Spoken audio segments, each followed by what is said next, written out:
Welcome to our special edition of the 4 o'clock news tonight, Creme Christmas at the Mac. I'm Amanda Rowley, and we have team coverage for you this afternoon as we celebrate the historic Campbell House here on the Northwest Museum of Arts and Culture campus.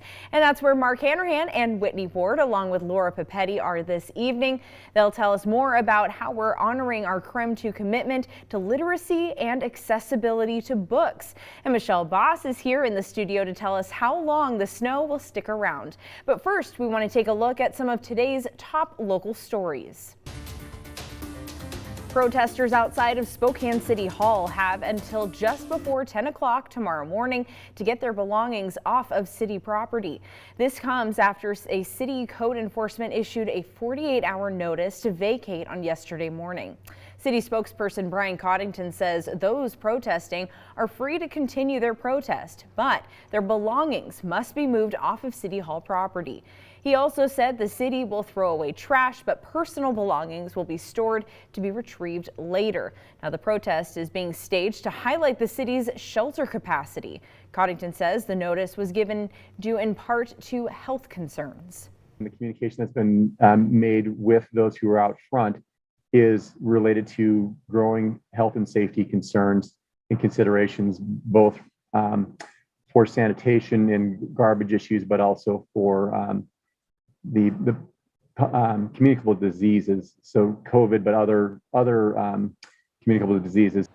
Some protesters say they are moving into shelter space, while others said they plan to protest or camp elsewhere, or that they don't know what they'll do starting tomorrow. Now, coming up at 5, we will have more from both Coddington and protesters on what their plans are when the deadline passes tomorrow morning. The University of Washington has identified more than 50 likely Omicron variant COVID-19 cases in our state. So far, most of the cases identified have been in Western Washington.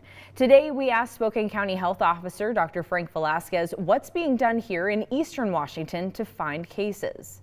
We're focusing on any case that may be related to an activity such as international travel that could pose a risk. So we're vigilant, and we're keeping track of that. All of our providers are aware of this. All of our providers are aware of watching out for the clinical symptoms that are a little bit different. Researchers from UW say that Omicron is spreading at an alarming rate. In just 3 days, the variant doubled in positive test size each day from 3 to 7 and to 13%. Now, doctors will still say the vaccine or booster is your best protection against the new variant. And Spokane County has extended the deadline to apply to serve on the Board of Health. Applicants now have until January 25th to apply. So far, 13 people have submitted applications. Last month, the county commissioners decided to dissolve and reform the Spokane Regional Health District Board. State law will require commissioners to pick candidates with public health or medical experience, or people who have used public health programs. Looking live at the skate ribbon, it looks gorgeous this time of the year with the tree lit. It looks pretty clear out there, but Michelle, it's probably just as cold as we imagine, right? Yeah, we do have some pretty chilly temperatures out there. Enjoyed a nice dry day today, though. But we are going to see some snow moving back in tonight and tomorrow. Take a look at temperatures right now, right at the freezing mark in Spokane and Coeur d'Alene. Also 32 in Sandpoint, 31 in Deer Park, and pretty much right around the freezing mark all across the region. Moses Lake just a degree warmer there at 33 degrees, and even Lewiston seeing some pretty chilly temperatures, 33 degrees right now. We have mostly cloudy skies out there at the moment, though we did see a few sun breaks through some high clouds earlier this afternoon, but you can see some snow showers in southwestern Washington. That snow is going to be moving into our area tonight and tomorrow, but it is going to be a light snow event, so you may see a little dusting of snow for tomorrow morning's commute, and then some additional snow showers through the day. But we're looking in total 1, possibly up to 2 inches of some light fluffy snow throughout the day on Thursday. Here's a look at the next 12 hours. We're looking at mostly cloudy skies tonight. It'll be another chilly night. Temperatures dropping down to the low to mid 20s. And a cold day tomorrow. High temperatures not making it above freezing with some light snow. A dry day on Friday, and then some pretty messy weather potentially on Saturday with some snow, which could be mixed in with some rain as well, with highs in the upper 30s. All right, thank you, Michelle. 33, all right, chilly. Well, Creme Christmas at the Mac is happening right now, and Creme 2 and the Museum of Arts and Culture are handing out a free Christmas book and the famous Campbell House sugar cookies right now. We're going to check in with Laura Papetti, who I hope brought a few hand warmers because we just heard it's about 33 degrees out there. And Laura, can you remind us why we're doing a drive-through event again this year? Yeah, hi Amanda, hi everyone. It is a little bit chilly out here, but we've got the Christmas spirit and everybody's excited and friendly, so we're okay right now. Talk to me in an hour and it could be a different story. Hi guys, we are here right in front of the Museum of Arts and Culture on the campus, and you can see, I'm gonna let my photographer Dave get around here and show the line.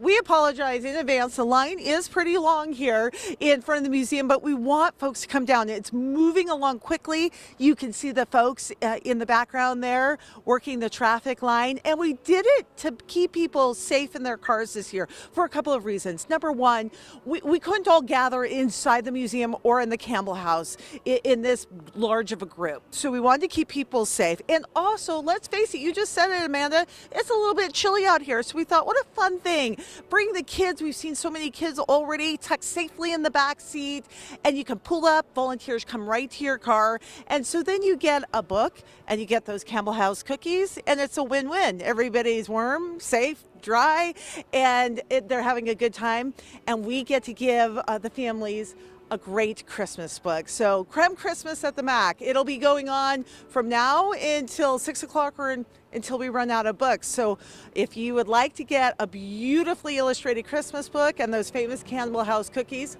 come on down. We would love to see you here. Merry Christmas! Love to see you down here in front of the Mac, celebrating the spirit and everything that is great about the Inland Northwest. Back to you. All right, and I think I saw a Santa sighting. Is that right? We saw Santa. There's cookies. for sure. Yes. She's going to give us another look.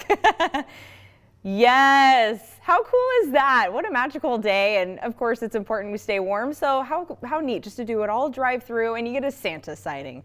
He looks pretty jolly there too. Well, many of us are scrambling to gather presents and get them shipped out in time for the holidays. So Creme 2's Nicole Hernandez is breaking down everything we need to know about those holiday shipping deadlines.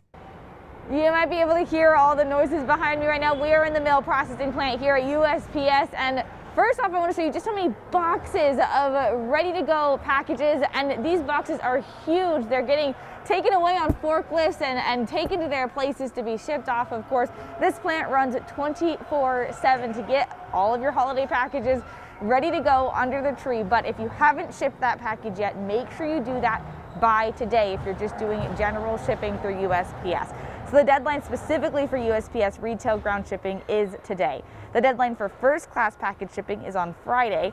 The priority mail deadline is on Saturday. The deadline for priority mail express shipping is on December 23rd.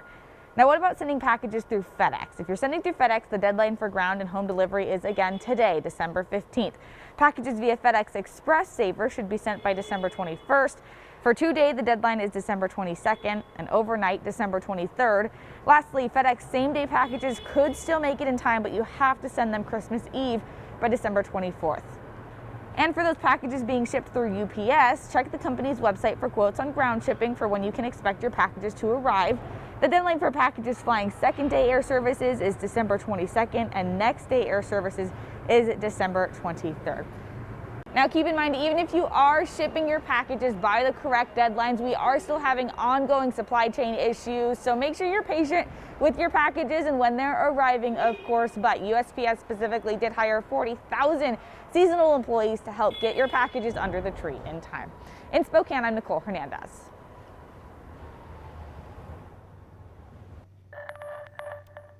Taking another live look tonight at the Museum of Arts and Culture campus for a special event, Creme Christmas at the Mac.